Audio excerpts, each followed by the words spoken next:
Assalamualaikum warahmatullahi wabarakatuh. Selamat siang.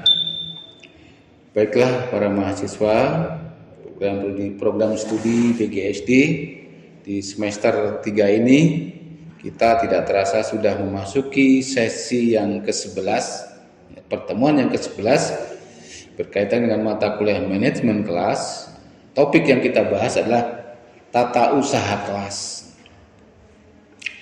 Ibarat sebuah perkantoran, ada manajernya, ada pimpinannya, ada anggotanya, dan juga hal-hal yang berkaitan dengan tulis menulis, catat mencatat. Jadi aktivitas guru itu harus dicatat, apa ikut dengan tata usaha kelas.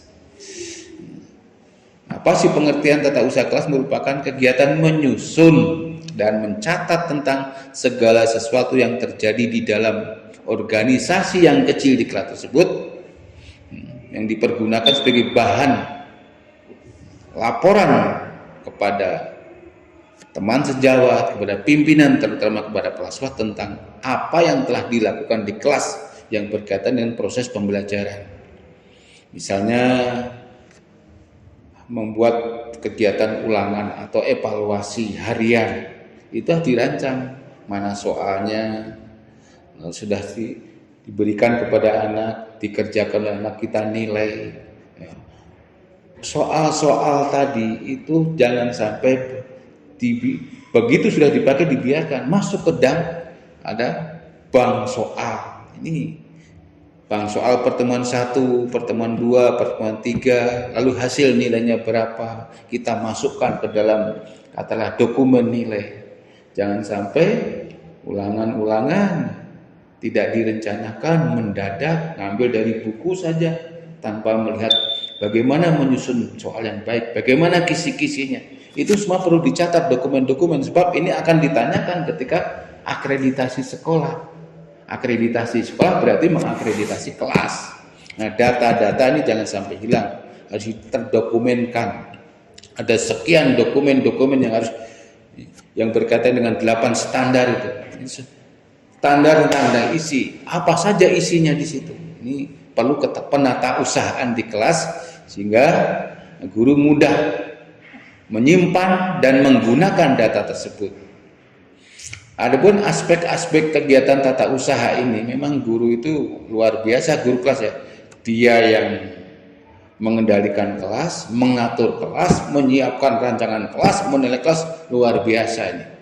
Ini berbeda dengan kelas-kelas atau kelas di SLP, SLT atau di perguruan tinggi. Satu orang guru atau dosen memegang satu mata kuliah sesuai dengan keahliannya. Tapi kalau di SD sekian mata pelajaran, dia buat perencanaan, diorganisir, ya, ditata usahakan sehingga betul-betul dokumen tersebut bisa dipertanggungjawabkan. Contohnya menghimpun keterangan atau mengusahakan terjadinya data siswa, data nilai, data orang tua, itu penting sehingga ketika dibutuhkan, karena misalnya ada bantuan beasiswa, ini dibutuhkan data dari kartu kakaknya, KTP orang tuanya. Jangan sampai ketika informasi ini datang dari pihak atasan, di atasnya dinas kabupaten atau di kementerian, dibutuhkan dokumen-dokumen tinggal ambil. Apalagi sekarang dengan adanya dokumen-dokumen digital. Tapi tetap harus kita antisipasi dokumen-dokumen yang sifatnya manual. Sebab sekarang kan banyak dokumen-dokumen digital yang bisa hilang begitu saja. Ini perlu antisipasi dengan dokumen atau data-data yang sifatnya manual. Mencatat berupa ikhtisar, ringkasan-ringkasan materi, membuat bahan ajar. Ini menjadi tugas rutin guru. Jadi ketika kita membangun sumber daya manusia, kita persiapkan rancangannya, kita siapkan datanya yang dibutuhkan, sehingga apa yang kita kerjakan terdokumen dengan baik melalui ketatausahaan kelas, tentu berkoordinasi dengan pihak ketatausahaan, katakan tenaga kependidikan yang ada di sekolah. Saat ini ya alhamdulillah di SD sudah ada tenaga kependidikan yang disebut tata usaha tadi untuk membantu kelancaran administrasi para guru yang ada di sekolah tersebut. Lalu mengirimkan data tersebut kepada pihak lain, kepada kepala sekolah, kepada SD yang lain, atau kepada pimpinan di gugus, di kecamatan, di kabupaten, sehingga data-data tersebut tersimpan dengan baik dan mudah digunakan. Itulah beberapa aspek yang berkaitan dengan ketatausahaan. Lalu jenis-jenis tata usaha. Apa jenis-jenis usaha kelas itu? Kaitannya dengan catatan mengenai siswa. Siswa jumlahnya 32, laki-laki, perempuan, jenis kelaminnya, ya. Lalu alamatnya di mana, latar belakang keluarganya, pekerjaan orang tuanya, ya. Alamat rumahnya ini penting sekali. Seorang guru harus hafal, si A itu alamatnya di sini, bapaknya, bahkan berapa jumlah saudaranya itu sudah ada data tersebut. Itu dimasukkan dalam buku induk, ya. Buku apa yang disebut dengan buku dokumen, seluruh data itu ada di buku induk, ya. Sampai anak keluar pun lulus, itu dokumen tetap tersimpan. Laporan kelas seperti rapot, ya, buku kemajuan belajar siswa, buku penghubung tentang aktivitas anak di rumah, di sekolah, itu tercatat dengan baik, sehingga data yang berkaitan guru dan siswa ini perlu didokumenkan dengan baik. Tentu dipelihara, tidak hanya simpan di lemari, perlu dirapihkan, misalnya harus dibungkus dengan sampul. Sekarang sudah banyak hal-hal yang demikian, ya, untuk membantu pendokumenan, sehingga ketika angin, udara, panas tidak terganggu dokumen tersebut. Penting sekali untuk diamankan. Adapun peran tata usaha kelas itu untuk apa? Tentu tujuannya adalah untuk perannya agar dokumen ini tersedia, ya, ada dan tersedia.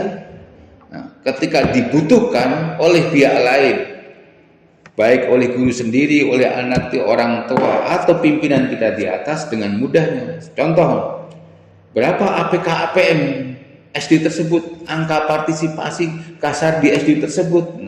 Nah, SD tersebut tuh lokasinya di mana, di RT mana, di RW mana, di desa mana, kecamatan, sehingga kita bisa menghitung angka partisipasi siswa di tersebut. Jangan sampai ada anak yang harusnya sekolah tidak sekolah karena tidak terdata dengan baik. Sehingga ada juga kasus terjadi bahwa anak yang usia 7-12 sekolah di SD, ternyata di kampung atau katakanlah di daerah tersebut ada anak yang sekolah, tidak terbaca oleh guru atau sekolah tersebut, sehingga dia masukkan ke paket A. Tidak ada anak yang tidak sekolah, harus sekolah, baik jalur formal maupun informal. Sehingga melancarkan tugas-tugas guru, tugas-tugas sekolah di dalam melaksanakan pendidikan di satuan pendidikan tersebut, sehingga sekolah tersebut secara administrasi atau secara ketatausahaan bisa dipertanggungjawabkan.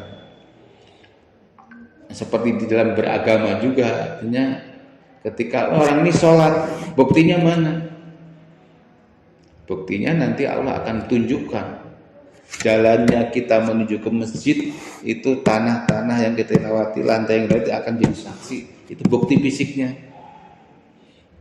Bukti fisik antara kepentingan di akhirat di dunia berbeda, ya. Itu setiap pekerjaan harus barang buktinya. Setiap pembayaran ada kwitansinya. Jangan sampai kita bayar-bayar tanpa ada bukti penerimaan, termasuk belanja, bukti pengeluaran dan lain-lainnya. Ini penting, harus dilakukan oleh guru, penata usahaan. Tentu ada lemari atau katakanlah tempat untuk menyimpan data-data yang berkaitan dan siswa. Jumlah siswa kita berapa, laki-laki perempuannya, orang tuanya, anak yang pindah, mutasi, itu tercatat oleh guru. Sehingga betul-betul guru menguasai permasalahan berkaitan manajerial dan pembelajaran di dalam kelas tersebut, sehingga sewaktu-waktu data dibutuhkan mudah kita memberi informasi tersebut. Dari situ ada Bapak sampaikan memateri tentang ini. Ada yang ditanyakan? Oh iya, dulu buku induk itu satu di sekolah itu, diisi kelas 1 sampai kelas 6. Nah, sekarang itu buku induk sudah ada per kelas.